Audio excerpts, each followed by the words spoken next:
now turn up. What up is Marcus Dynasty Football Dads. We're going to be going through undrafted free agents, literally needles in haystacks. But if you're new to the channel, we're giving away a Jerry Jeudy signed free jersey. All you have to do is be a subscriber for a chance to win. When we hit 1K, we'll be giving it away to one of you guys. All right, so we're going to go running back, and then we're going to go through 3 wide receivers. And when we go with undrafted free agents, part of it is talent, and part of it is, of course, opportunity, because draft capital is nothing. When they're undrafted free agents, I mean, you are literally trying to find very, very rare gems. It's literally a kind of a crapshoot. But we just have to kind of go with some players that might be drafted in the 5th, 6th rounds of rookie drafts. Maybe they sneak into the 4th round, and if you have a 4th rounder and you're bored and you want to just throw a couple at these players, maybe one of them hits, maybe not. The first one we're going to go with is Jvm Hopkins. We are talking about a 5'9", 183-pound running back. Why in the world are we talking about a 5'9", 183-pound running back? Well, he plays for the Atlanta Falcons, and the Atlanta Falcons backfield is slim pickings. I mean, we're talking Mike Davis, and that is pretty much about it. Yes, they have other running backs, but Mike Davis is primarily the running back there. So what are they going to do on 3rd down? Well, I mean, you can't have Mike Davis play 100% of the snaps. There's also a chance that he gets hurt, Mike Davis. And if Mike Davis gets hurt and they have to try to sign in somebody else, or it depends on how Atlanta's team's going, or maybe they just start giving the ball more to a super tiny running back, Jvm Hopkins. I mean, we're talking 183 pounds. We're talking about the passing down running back. If you look at his speed, I mean, his speed right around that 4.5, but he has pretty good agility. I mean, we look at even his college dominator, about 24%, so nothing amazing. His college yards per carry was 6.0 yards per carry. Of course, he played out of Louisville. And again, this is purely because of opportunity chance. I mean, if you're talking about somebody that all of a sudden, Jvm Hopkins, you see, oh, he starts getting a little bit more 3rd down back, or he starts getting a little bit more passing down back. He might be he'll never be a 3-down running back. Let's just erase that. You're not getting the next James Robinson or anything like that when we talk about him, but he is a chance to be what J.D. McKissick was last year in Washington, that type of role. A very, very B role to somebody that's going to be an A. But there's very little competition there at Atlanta. And even their A, Mike Davis, is a little sketchy there. Oh no, my notes are away. No D. Come on, notes. There we go.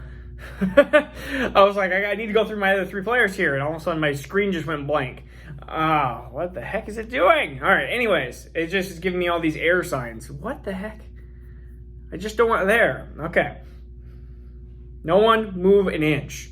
The next player, so we're going to do this in order of kind of players that I like. So Tamarion Terry. I cannot talk today. This is what happens when you become a dad. I'm 6 weeks into becoming a dad, and my brain's just going out the window. But Tamarion Terry, I thought he was going to be a 4th round pick. 4th round NFL pick. Maybe 3rd round, maybe 5th round, but not undrafted free agent. He goes into a situation that I am not super thrilled about, because you have Seattle, which you have Tyler Lockett, you have Dwayne Eskridge, which, I mean, the different types of wide receivers.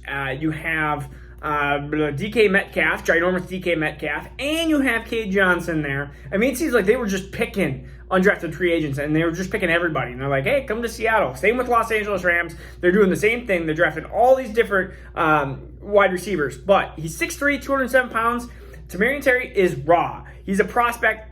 2 years, 3 years down the road, that is what we're looking for. I think he's a really good player. We look at his college dominator again, 28%. He has a good speed score, 103.7. He ran a 4.45, 4.50 on his pro day, which is pretty good for 6'3", 207 pounds. That's a really good score. I am surprised he was undrafted free agent. If anything, this reminds me a lot of he reminds me a lot of Preston Williams, but the problem with Preston Williams is he went to Miami, which had no one. Tamarion Terry's going to Seattle, which has already people in place. So unless one of those wide receivers, which Tyler Lockett just signed an extension, and DK is probably going to be staying there for a long time, I would assume, you're kind of stuck with Tamarion Terry being this 3rd wide receiver in this offense.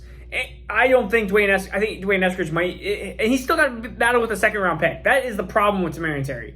I really like his talent. It's just, this is kind of, you're going to be sitting on a project.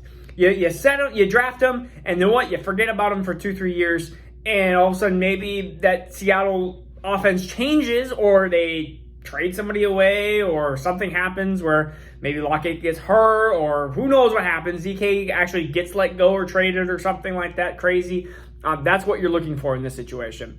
The next player we're going to go with is another team that just loves drafting wide receivers every year, but it's Austin Watkins.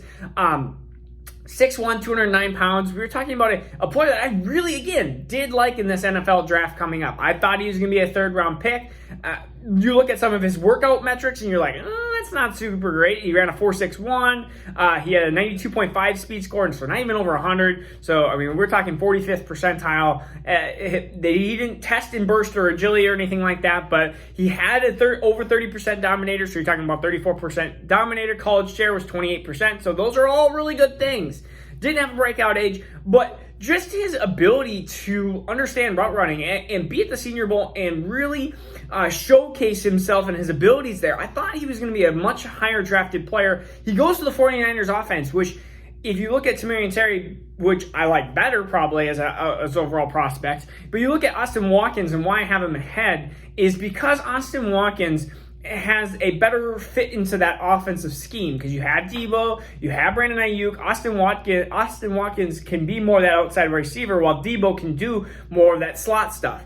Brandon Ayuk, still not even a big wide receiver. I think Austin Watkins can really find a role there if Trey Lance does what he can do and become a really good quarterback. But that is still a big if and when and but. So, Austin Watkins, my second favorite undrafted free agent.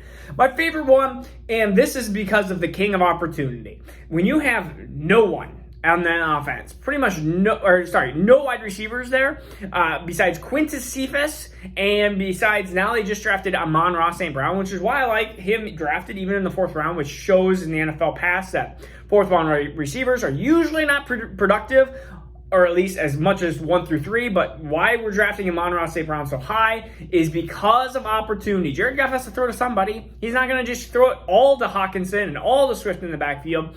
But Jonathan Adams is the wide receiver in the dart throw that I like the most when we're talking about undrafted free agents. He's 6'2", 210 pounds. He does have some issues. I mean, he's not super fast wide receiver, but he makes really cool catches. So if you want a guy that makes really cool catches, this might be your guy. But that's beside the point. He does have a really high burst score. I mean, we're talking 92nd percentile.